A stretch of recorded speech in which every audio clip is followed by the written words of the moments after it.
L'Asie du Sud et de l'Est, les défis de la population et de la croissance, nous allons ici nous intéresser à une région qui occupe une place essentielle dans la mondialisation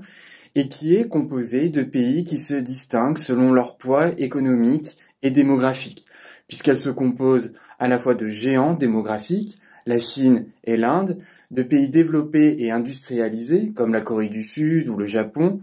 et enfin de pays qui ont émergé assez récemment dans la mondialisation, comme la Thaïlande, la Birmanie, le Vietnam ou l'Indonésie. L'Asie du Sud et de l'Est est en effet le foyer de peuplement le plus peuplé au monde, avec 3,5 milliards d'habitants, et c'est aussi l'ère de puissance qui connaît la plus forte croissance ces dernières années. Nous allons donc logiquement nous demander dans la problématique quelles sont les relations entre croissance, démographie et développement dans cet espace. Pour étudier ces relations, nous allons dans un premier temps décrire les défis démographiques auxquels sont confrontés les pays d'Asie du Sud et de l'Est, puis revenir sur les mécanismes de la croissance qui se déploient dans cette région. Ceci nous permettra dans une dernière partie d'étudier les relations entre croissance et la façon dont elle alimente des dynamiques de développement pour les populations asiatiques. Première partie de notre sujet sur l'Asie du Sud et de l'Est, il faut décrire les nombreux défis démographiques auxquels sont confrontés les pays de la région. Globalement, l'Asie du Sud et de l'Est concentrent une forte population, mais les densités de population et la croissance démographique sont très diversifiées en fonction des pays. L'Asie du Sud et de l'Est abrite plus de la moitié de la population mondiale, grâce notamment au poids de deux géants démographiques que sont la Chine, avec plus de 1,3 milliard d'habitants, et l'Inde, qui en compte plus de 1,2 milliard.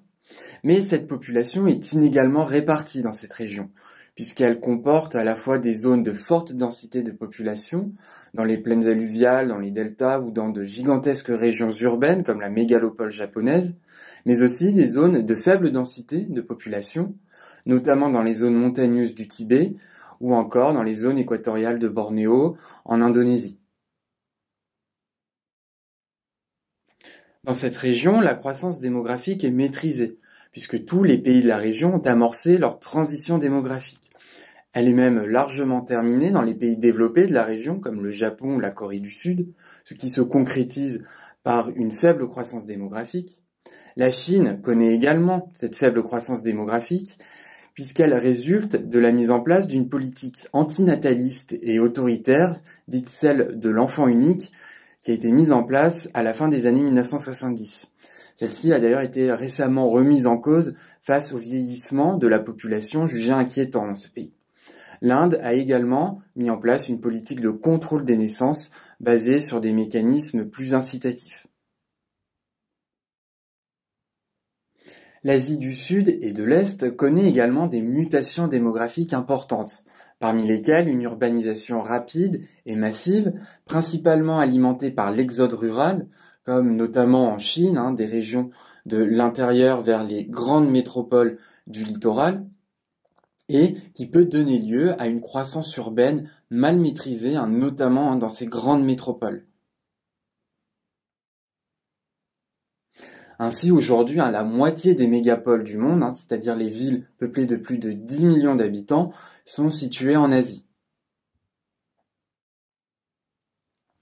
La population de cette région connaît cependant des déséquilibres, comme le vieillissement de la population, qui est une conséquence logique de l'augmentation de l'espérance de vie et de la baisse du taux de fécondité, notamment dans les pays les plus développés. Ensuite, il existe un déséquilibre dans la répartition entre les hommes et les femmes à la faveur des hommes, puisque les familles, aussi bien pour des raisons culturelles que pour des choix personnels, privilégient la naissance des garçons sur celle des filles, et ce problème devient particulièrement inquiétant dans certaines régions reculées et rurales de Chine.